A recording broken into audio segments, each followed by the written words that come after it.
ଓ ଜୟ ଜଗନ୍ନାଥ ବନ୍ଧୁଗଣ। ଆପଣ ମାନଙ୍କୁ ସର୍ବେ ଭବନ୍ତୁ ସୁଖୀନର ଆସନ୍ତା କାଲିର ରାଶିଫଳ କାର୍ଯ୍ୟକ୍ରମକୁ ସ୍ୱାଗତ ନମସ୍କାର। ଆସନ୍ତୁ ଜାଣିବା ଆସନ୍ତା କାଲି ତା 4/8/2026 ମଙ୍ଗଳବାର ମେଷ ଠାରୁ ମୀନ ପର୍ଯ୍ୟନ୍ତ କିପରି ରାଶିଫଳ ରହିବ। ଆସନ୍ତା କାଲି ମେଷ ରାଶି ବ୍ୟକ୍ତିମାନେ ଆପଣମାନଙ୍କର ଖର୍ଚ୍ଚ ଯୋଗ ରହିଛି ଏବଂ ପ୍ରେମ ପ୍ରଣୟ ଦୃଷ୍ଟି ମଧ୍ୟ ଭଲ। ସପରିବାରେ ଆପଣ ସମ୍ପର୍କ ଅତି ଉତ୍ତମ ରହିବ ଏବଂ ଆପଣମାନଙ୍କର ଖର୍ଚ୍ଚ ଖୁସିରେ ବି ମଧ୍ୟ ଆପଣ ଖର୍ଚ୍ଚ କରିବେ। ଦିନଟି ମଧ୍ୟ ଆପଣଙ୍କର ହସ ଖୁସିରେ ଅତିବାହିତ ହେବ। ଆପଣମାନେ ଦିନଟିକୁ ଆହୁରି ଭଲ କରିବା ପାଇଁ ଆସନ୍ତା କାଲି ପ୍ରଭୁ ନାରାୟଣଙ୍କର ଓ ମାଧବାୟ ନମଃ ଏହି ମନ୍ତ୍ରକୁ ଜପ କରନ୍ତୁ। ଏହାପରେ ଯିବା ବୃଷ ରାଶି ବ୍ୟକ୍ତିମାନେ ଆପଣମାନଙ୍କର ବିଜୟ ଲାଭ ସର୍ବ ସୌଖ୍ୟ ପ୍ରତ୍ୟେକ ଜିନିଷରେ ଆପଣଙ୍କର ସୁଖ ଲାଭ। ଯଦି ଆପଣଙ୍କର କୌଣସି କାର୍ଯ୍ୟ ବାକି ରହିଯାଇଛି ତାହେଲେ ଆପଣ ସେ କାର୍ଯ୍ୟ କରନ୍ତୁ, ନିଶ୍ଚିତ ଆପଣଙ୍କର ସଫଳ ହେବ। ଯେକୌଣସି କାର୍ଯ୍ୟ ଅଛି ଆପଣ ଆଗେଇ ଯାଆନ୍ତୁ। ପ୍ରତ୍ୟେକ କ୍ଷେତ୍ରରେ ଆପଣଙ୍କର ଖୁସି ଭରି ରହିଛି। ମୂଲ୍ୟବାନ ସମୟଟି ଆପଣମାନେ ସଦୁପଯୋଗ କରନ୍ତୁ। ଦିନଟିକି ଆପଣ ଆହୁରି ଭଲ କରିବା ପାଇଁ ଆପଣମାନେ ଆସନ୍ତା କାଲି ହଳଦିଆ କଲର ପରିଧାନ କରନ୍ତୁ। ଦିନଟି ଆପଣ ପାଇଁ ଆହୁରି ବଢ଼ିଆ ହେବ। ମିଥୁନ ରାଶି ବ୍ୟକ୍ତିମାନେ ଆପଣମାନଙ୍କର ମଧ୍ୟ ଦିନଟି ଅତ୍ୟନ୍ତ ସୁନ୍ଦର ହେବ, ଆନନ୍ଦମୟ ଖୁସିବାସୀରେ ଅତିବାହିତ ହେବ। ଆପଣମାନଙ୍କର ଶୁଭ ଦିନଟି ପ୍ରତ୍ୟେକ କାର୍ଯ୍ୟ ଶୁଭ ହେବ। ଅଟକି ରହିଥିବା କାର୍ଯ୍ୟ ମଧ୍ୟ ଆପଣଙ୍କର ତ୍ୱରାନ୍ୱିତ ହେବ। ଯଦି କିଛି କାର୍ଯ୍ୟ ବାକି ଅଛି ତାକୁ ଆପଣ କରନ୍ତୁ। ଦିନଟି ଆପଣଙ୍କର ବଢ଼ିଆ ରହିବ, ଶୁଭମୟ ରହିବ। ଦିନଟିକି ଆପଣମାନେ ଆହୁରି ଭଲ କରିବା ପାଇଁ ଆପଣମାନେ କାଲି ଆସନ୍ତାକାଲି ଆପଣମାନେ ହଳଦିଆ କଲର ପରିଧାନ କରନ୍ତୁ। ଦିନଟି ଆପଣଙ୍କର ଆହୁରି ବଢ଼ିଆ ରହିବ। କର୍କଟ ରାଶି ବ୍ୟକ୍ତିମାନେ ଆପଣମାନଙ୍କର ତ ଦୁଃଖ ଆଜିକି 2-3 ଦିନ ଲାଗି ରହିଛି। ନବମ ଚନ୍ଦ୍ର କାରଣରୁ ବିଭିନ୍ନ ପ୍ରକାର ଦୁଃଖ ଆପଣଙ୍କ ମନକୁ ଆସିବ, ଆନ୍ଦୋଳିତ କରିବ। ମନ କଷ୍ଟ ରହିଛି। ଆପଣମାନେ ପ୍ରତିକାର ସ୍ୱରୂପ ଆସନ୍ତାକାଲି ଗୋଟା ଧନିଆ ଟିକେ ଖାଆନ୍ତୁ। ତତ୍ସହିତ ଆସନ୍ତାକାଲି ଲାଲ ବସ୍ତ୍ର ପରିଧାନ କରନ୍ତୁ। ଦିନଟି ଆପଣଙ୍କୁ ଆହୁରି ଶୁଭମୟ ହେବ। ଏହାପରେ ଯିବା ସିଂହ ରାଶି ବ୍ୟକ୍ତିମାନେ ଆପଣମାନଙ୍କର ତ ଅଷ୍ଟମ ଚନ୍ଦ୍ର ବିଭିନ୍ନ ପ୍ରକାର ଦୁଃଖର ସମସ୍ୟା ପାହାଡ଼ ପରି ଆପଣଙ୍କୁ ଲାଗିପାରେ। ମନ ଭଲ ରହିବନି, ଭାରାକ୍ରାନ୍ତ ରହିବ। ରାସ୍ତାଘାଟରେ ଯିବା ଆସିବା ବେଳେ ସତର୍କତା ସତର୍କତା ଆବଶ୍ୟକ। ଆପଣମାନେ ଓମ୍ ବାମନାୟ ନମଃ, କେହି ଆପଣଙ୍କ ସହିତ କଳି ଝଗଡ଼ା କରି ଓମ୍ ଚକ୍ରଧରାୟ ନମଃ ଏହାକୁ ଜପ କରନ୍ତୁ ଏବଂ ସତର୍କ ରୁହନ୍ତୁ। ଆପଣମାନେ ଆସନ୍ତାକାଲି ପ୍ରତିକାର ସ୍ୱରୂପ ପାନ ମଧୁରୀ ଟିକେ ଖାଆନ୍ତୁ। ଦେହପା ପ୍ରତି ମଧ୍ୟ ଯତ୍ନ ନିଅନ୍ତୁ। ଏହାପରେ ଯିବା କନ୍ୟା ରାଶି ବ୍ୟକ୍ତିମାନେ ଆପଣମାନଙ୍କର ଦିନ ତ ଅତ୍ୟନ୍ତ ସୁନ୍ଦର ଏବଂ ଆନନ୍ଦମୟ ଖୁସିବାସୀର ଦିନଟି।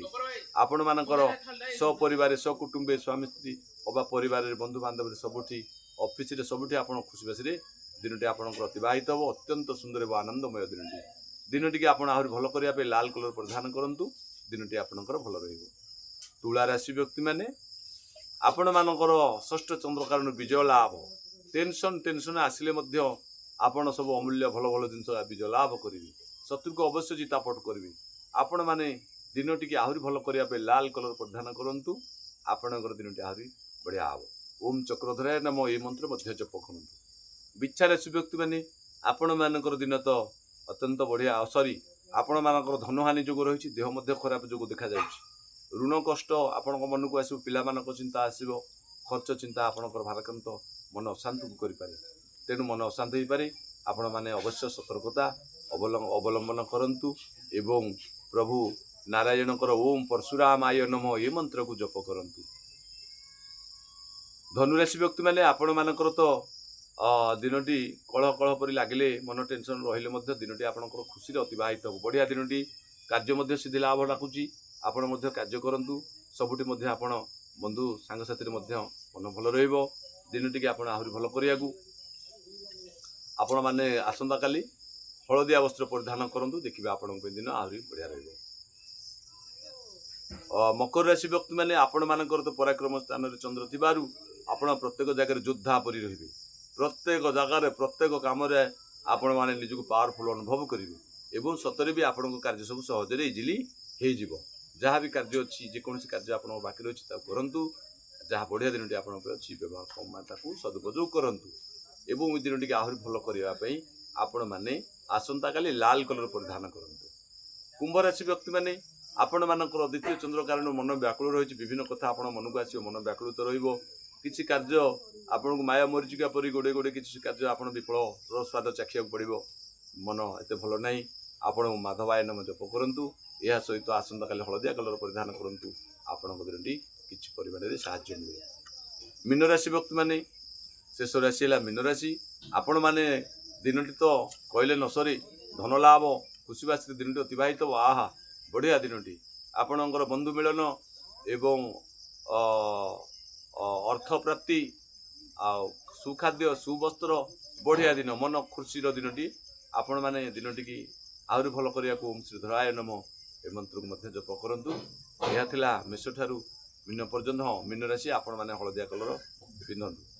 ଏହା ଥିଲା ମେଷଠାରୁ ମୀନ ପର୍ଯ୍ୟନ୍ତ। ଆସନ୍ତୁ ଜାଣିବା ଭାଗବତର କେଇ ପଦ ବାଣୀ।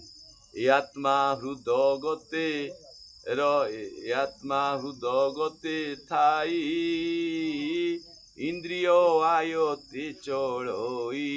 ଏ ଆତ୍ମା ରହି ହୃଦଗତେ ଚଳଇ ଇନ୍ଦ୍ରିୟ ଆୟତେ। କର୍ମରେ ଗତାଗତ ହୋଇ ଉଚ୍ଚ ନିଚକୁ ସେଲ ଭଇ। ଗୋବିନ୍ଦ ଗୋବିନ୍ଦ ଗୋବିନ୍ଦ ପଦୁ ଗଳୁଛି ମକରନ୍ଦ। ପରମ ଶାସ୍ତ୍ର ଭାଗବତ ଅଭ୍ୟାସ କରୁଥିବ ନିତ୍ୟ। ଜୟ ଶ୍ରୀ ସତ୍ୟନାରାୟଣ ସ୍ୱାମୀଙ୍କର ଜୟ। ଠାକୁରଙ୍କ ସଦିଚ୍ଛା ପୂର୍ଣ୍ଣ ହେଉ ବୋଲ ଆନନ୍ଦିକ ବାର ହରି ହରି ବୋଲ। ବନ୍ଧୁଗଣ, ଆପଣମାନେ ଯଦି ଆମ ଚ୍ୟାନେଲକୁ ସବସ୍କ୍ରାଇବ୍ କରିନାହାନ୍ତି ତାହେଲେ ସବସ୍କ୍ରାଇବ୍ କରନ୍ତୁ। ଲାଇକ୍ ସେୟାର କମେଣ୍ଟ କରନ୍ତୁ। ସବସ୍କ୍ରାଇବ୍ର ବେଲ୍ରେ ଆପଣ ଘଣ୍ଟି ଦବାଇ ଦିଅନ୍ତୁ, ଯାହାଫଳରେ କି ଆମର ନୂଆ ନୂଆ ଭିଡ଼ିଓ ଆପଣମାନଙ୍କ ପାଖରେ ଆମେ ପକଉ ପକଉ ଆପଣ ପାଖକୁ ପହଞ୍ଚିଯିବ। ଯାହାଫଳରେ ଆପଣମାନେ ଆସନ୍ତାକାଲିର ଦିନଟିକି ଆପଣ ସଜାଡ଼ି ନେବେ। ଯଦି ଆପଣମାନଙ୍କର ମଙ୍ଗଳ ହେଲା, ଆପଣ ପରିବାରର ମଙ୍ଗଳ ହେଲା, ତାହେଲେ ଦେଶ ଦୁନିଆର ମଙ୍ଗଳ ହେଲା। ଆଜି ରାମରାଜ୍ୟ ସ୍ଥାପନା ହେଇଯିବ। ଏହି ଉଦ୍ଦେଶ୍ୟ ନେଇ ଆମେ ଭିଡ଼ିଓ ପ୍ରସ୍ତୁତ କରୁଛି। ଆଶା କରୁଛି ଆପଣମାନେ ନିଶ୍ଚିତ ସବସ୍କ୍ରାଇବ୍ କରି ଏହାକୁ ସେୟାର ବହୁଳ ମାତ୍ରାରେ ସେୟାର କରନ୍ତୁ, ଯାହାଫଳରେ ପ୍ରାଣୀମାନେ ଦୁଃଖ ପ୍ରାଣୀଙ୍କ ଆରତ ଦୁଃଖ ଅପମୃତ ଦେଖୁ ଦେଖୁ କିବା ସହୁ। ମୋ ଜୀବନ ପଛେ ନର୍କେ ପଡ଼ିଥାଉ ଜଗତ ଉଦ୍ଧାର ହେଉ ବୋଲ ଆନେକ ବାର ହରି ହରି।